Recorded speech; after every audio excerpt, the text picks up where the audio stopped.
ಇದು ಎಂತ ನಾಚಿಕೆಗೇಡಿತನ ಕಿತಾಪತಿರಿ. ಒಂದು ಸಾಹಿತ್ಯ ಸಮ್ಮೇಳನದೊಳಗ ಬಾಡೂಟದ ಹಾಹಾಕಾರ ಕೇಳಿ ಬರಾಕತ್ತಿ. ಸುಖ ಸುಮ್ನ ವಿವಾದ ಹುಟ್ಟು ಹಾಕೋ ಕೆಲಸ ನೋಡ್ರಿ. ಏನೋ ಒಂದು ಖ್ಯಾತಿ ತೆಗ್ಯಾಕ ಸಬ್ಜೆಕ್ಟ್ ಸಿಕ್ಕಿಲ್ಲ ಅನಿಸ್ತೈತಿ. ಇಂಥವ್ರು ಮಾಡೋ ಕೆಲಸದಿಂದ ಸಾಹಿತ್ಯ ಸಮ್ಮೇಳನದ ಗಮನ ಬ್ಯಾರೆ ಕಡೆ ಹರಿದು ಹೊಂಟೈತಿ. ಸೋ ಕಾಲ್ಡ್ ಪ್ರಗತಿಪರರು, ಅತೀ ಬುದ್ಧಿಜೀವಿಗಳು ಈ ರೀತಿ ಒಂದು ಹುನ್ನಾರ ನಡೆಸ್ಯಾರು. ನಮಸ್ಕಾರ ರೀ. ಡಿಸೆಂಬರ್ 20ಕ್ಕೆ 87ನೇ ಕನ್ನಡ ಸಾಹಿತ್ಯ ಸಮ್ಮೇಳನ ನಡೆಯೋದೈತ್ರಿ. ಆದ್ರೆ ಈ ಸಮ್ಮೇಳನದ ಮೊದಲು ಏನಾರೇ ಒಂದು ಚರ್ಚೆ ಆಗಬೇಕು ಅಂದ್ರೆ ಏನೆಲ್ಲ ಕಾರ್ಯಕ್ರಮಗಳದಾವ, ಯಾವೆಲ್ಲ ಮಳಗಿ ಹಾಕ್ತಾರೆ, ಏನೇನು ವಿಶೇಷತೆ ಐತಿ ಅನ್ನೋ ಚರ್ಚೆ ಆಗಬೇಕು. ಆದ್ರೆ ಇಲ್ಲಿ ಬಾಡೂಟ ಚರ್ಚೆ ಆಗತೈತಿ. ಇದು ಎಂತ ನಾಚಿಕೆಗೇಡಿತನ ಕಿತಾಪತಿರಿ. ಸುಖ ಸುಮ್ನ ವಿವಾದ ಹುಟ್ಟು ಹಾಕೋ ಕೆಲಸ ನೋಡ್ರಿ. ಒಂದು ಸಾಹಿತ್ಯ ಸಮ್ಮೇಳನದೊಳಗ ಬಾಡೂಟದ ಹಾಹಾಕಾರ ಕೇಳಿ ಬರಾಕತ್ತೈತಿ. ಇನ್ನ ಡಿಸೆಂಬರ್ 20ಕ್ಕೆ ಚಾಲೂ ಆಗೋ ಸಾಹಿತ್ಯ ಸಮ್ಮೇಳನ ಬಾಡೂಟದ ಹೆಸರಲ್ಲೇ ಇವತ್ತಿಂದನ ಚರ್ಚೆ ಪ್ರಾರಂಭ ಮಾಡ್ಕೊಂಡೈತಿ. ಕನ್ನಡ ಸಾಹಿತ್ಯ ಸಮ್ಮೇಳನ ಅಂದ್ರೆ ಒಂದಿಲ್ದ ಒಂದು ಮಾತುಗಳು ಕೇಳಿ ಬರ್ತಿದ್ವು. ಏನೋ ಮಿಸ್ ಆತು ಅಂದ್ರೆ ಅದನ್ನ ದೊಡ್ಡ ಇಶ್ಯೂ ಮಾಡ್ಕೊಂಡು ಹಂಗೆ ಮಾಡಿದ್ರು ಹಿಂಗೆ ಮಾಡಿದ್ರು ಅಂತ ಮಾತಾಡ್ತಿದ್ರು. ಸೋ ಕಾಲ್ಡ್ ಪ್ರಗತಿಪರರು ಇನ್ನು ಸಾಹಿತ್ಯ ಸಮ್ಮೇಳನ ಅಂದ್ರಣ ಏನು, ಅಲ್ಲಿ ಹೋಗಿ ತಿಂತಾರ ಬರ್ತಾರ ಅಷ್ಟ, ಅಲ್ಲಿ ಬಿಟ್ರೆ ಅಲ್ಲಿ ಇನ್ನೇನೂ ಇರಂಗಿಲ್ಲ, ಬರೀ ತಿನ್ನಾಕ ಹೋಗ್ತಾರ ಅಂತೆಲ್ಲ ಮಾತಾಡಿದ್ರು. ಈಗ ಅದ ಪ್ರಗತಿಪರರು, ಅದ ಬುದ್ಧಿಜೀವಿಗಳು ಮಾತಾಡತ್ತಾರ ಅವ್ರಿಗೆ ಮಾಂಸದ ಊಟನ ಬೇಕಂತ. ಸಸ್ಯಾಹಾರ ತಿನ್ನೋರಿಗೆ ಸಸ್ಯಾಹಾರ ಕೊಡ್ರಿ, ನಮಗೆ ಮಾಂಸದ ಊಟನ ಬೇಕು, ಇಲ್ಲ ಅಂದ್ರೆ ನಾವು ಬರಂಗೇ ಇಲ್ಲ ಅನ್ನೋ ರೀತಿ ಮಾತಾಡತ್ತಾರ. ಹೊಸ ಖ್ಯಾತಿ ಜೋಡಿ ತಾವು ಮತ್ತೆ ಬೆಳಕಿಗೆ ಬಂದಾರ. ಅವ್ರವ್ರ ಆಹಾರ ಅವ್ರವ್ರ ಆಯ್ಕೆ ಐತಿ. ಖರೆ ಇಂಪಾರ್ಟೆಂಟ್ ಆಗಿ ಯಾವುದೋ ಒಂದು ಸರ್ಕಾರಿ ಕಾರ್ಯಕ್ರಮ ಐತಿ ಅಂದ್ರೆ ಅಲ್ಲಿ ಸಸ್ಯಾಹಾರನ ಯಾಕೆ ಕೊಡ್ತಾರಪ್ಪ ಅಂದ್ರೆ ಎಲ್ಲರೂ ಸಸ್ಯಾಹಾರ ತಿಂತಾರು, ಆದ್ರೆ ಎಲ್ಲರೂ ಮಾಂಸಾಹಾರ ತಿನ್ನಂಗಿಲ್ಲ. ಅದರಿಂದಾಗೇನ ಬಂದವರೆಲ್ಲ ಹೊಟ್ಟೆ ತುಂಬ ತಿನ್ನಲಿ ಅಂತ ಹೇಳಿ ಸಸ್ಯಾಹಾರ ಅಡಿಗೆನ ಇಡ್ತಾರ. ಇನ್ನು ಇಲ್ಲಿವರೆಗೂ 86 ಸಮ್ಮೇಳನದೊಳಗೆ ಬರೀ ಸಸ್ಯಾಹಾರನ ತಿಂದಾರ. ಜಿಲ್ಲಾಡಳಿತ ಪ್ರತಿ ಸಲ ನೋಟಿಫಿಕೇಶನ್ ಬಿಟ್ಟಾಗ್ಲೂ ಸಸ್ಯಾಹಾರದ ಅಡಿಗೆನೇ ಇರ್ತೈತಿ ಅಂತ ಇವ್ರಿಗೆ ಗೊತ್ತೈತಿ. ಖರೆ ಈ ಸಲ ಇವ್ರಿಗೆ ಏನೋ ಒಂದು ಖ್ಯಾತಿ ತೆಗ್ಯಾಕ ಸಬ್ಜೆಕ್ಟ್ ಸಿಕ್ಕಿಲ್ಲ ಅನಿಸ್ತೈತಿ. ಅದಕ್ಕೆ ಮಾಂಸಾಹಾರ ಬಾಡೂಟ ಇದ್ದ ಬೇಕು ಅಂತ ಕೂಗಾಡತ್ತಾರ.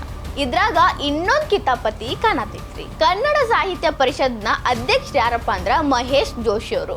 ಅವ್ರ ಸೈದ್ಧಾಂತಿಕ ಹಿನ್ನೆಲೆ, ರಾಜಕೀಯ ಹಿನ್ನೆಲೆ ಇಟ್ಕೊಂಡು ಈ ರೀತಿ ವಿವಾದ ಹುಟ್ಟು ಹಾಕತ್ತಾರು.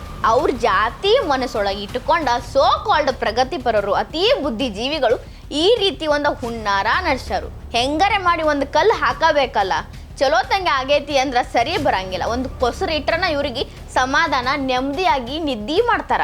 ಇನ್ನು 87ನೇ ಸಮ್ಮೇಳನ ಕಾಲಿಟ್ಟಿರೋ ಈ ಸಮ್ಮೇಳನಕ್ಕೆ ಹಿಂದಿನಿಂದಾನು ಒಂದಲ್ಲ ಒಂದು ರೀತಿ ಇದ ಪ್ರಗತಿಪರರು ಕಲ್ಲು ಹಾಕೋತಾ ಬಂದಾರ.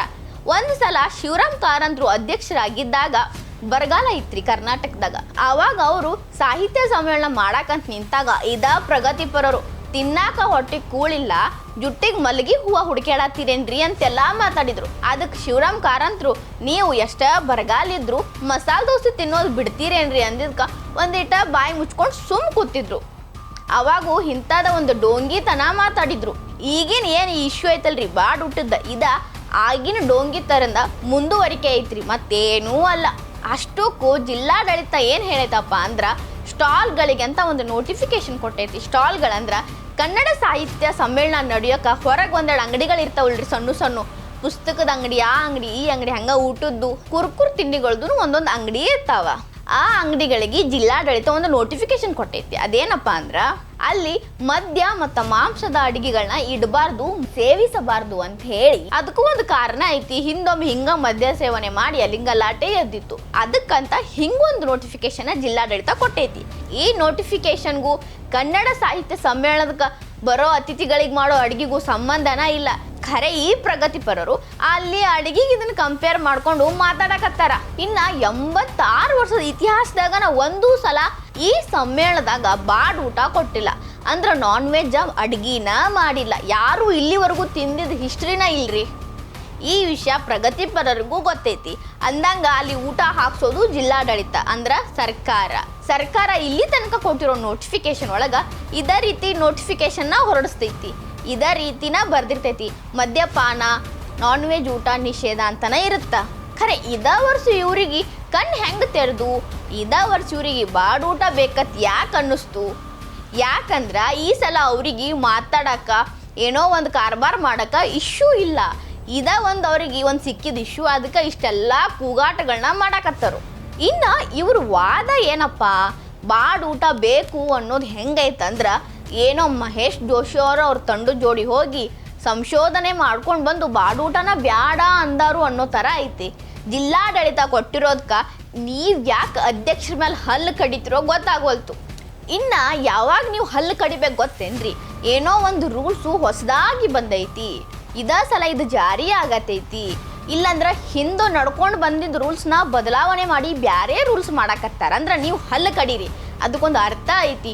ಅದನ್ನು ಬಿಟ್ಟು ಸರಿಯಾಗಿ ನಡ್ಕೊಂಡು ಬಂದಿದ್ರೊಳಗೆ ಕಲ್ಲು ಹಾಕಿ ಇದು ಹಿಂಗೆ ನಡೆಯಬಾರ್ದು, ಇದಕ್ಕೆ ಬೇರೆ ರೂಪ ಕೊಡ್ತನು ಅಂದ್ರೆ ಅದಕ್ಕೆ ಏನಂತ ಅರ್ಥ ಕೊಡ್ಬೇಕ್ರಿ?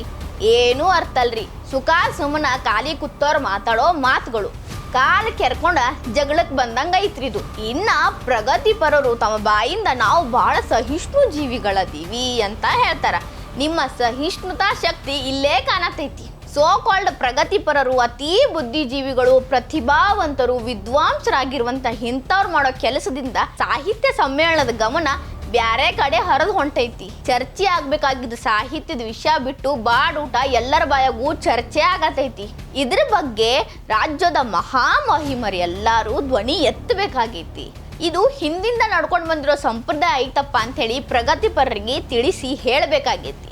ಅವ್ರು ತಿಳ್ಕೊತಾರೋ ಬಿಡ್ತಾರೋ ಹೇಳೋ ಪ್ರಯತ್ನ ಅಂತರೂ ಮಾಡಬೇಕಾಗೈತಿ. ಇಲ್ಲಿವರೆಗೂ ಕನ್ನಡ ಸಾಹಿತ್ಯ ಸಮ್ಮೇಳನಕ್ಕೆ ಅಧ್ಯಕ್ಷರಾದವರು, ಕನ್ನಡ ಸಾಹಿತ್ಯ ಪರಿಷತ್ನ ಮಾಜಿ ಅಧ್ಯಕ್ಷರು ಎಲ್ಲರೂ ತಮ್ಮ ಧ್ವನಿನ ಕೂಡಿಸ್ಬೇಕಾಗೈತಿ.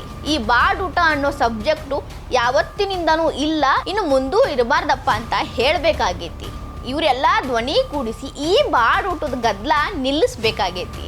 20ನೇ ತಾರೀಕು ಸುಸೂತ್ರವಾಗಿ ಕನ್ನಡ ಸಾಹಿತ್ಯ ಸಮ್ಮೇಳನ ನಡಿಬೇಕಾಗೈತಿ. ಈ ವಿಡಿಯೋ ನಿಮಗೆ ಇಷ್ಟ ಆಗಿದ್ರೆ ಲೈಕ್ ಮಾಡಿರಿ, ಶೇರ್ ಮಾಡಿರಿ, ಕಮೆಂಟ್ ಮಾಡಿರಿ. ಇನ್ನೂ ಇಂಥವು ಹೆಚ್ಚಿನ ವಿಡಿಯೋ ನೋಡೋಕೆ ಹೊಸ ದಿಗಂತ ಡಿಜಿಟಲ್ ಚಾನಲ್ಗೆ ಸಬ್ಸ್ಕ್ರೈಬ್ ಆಗಿರಿ.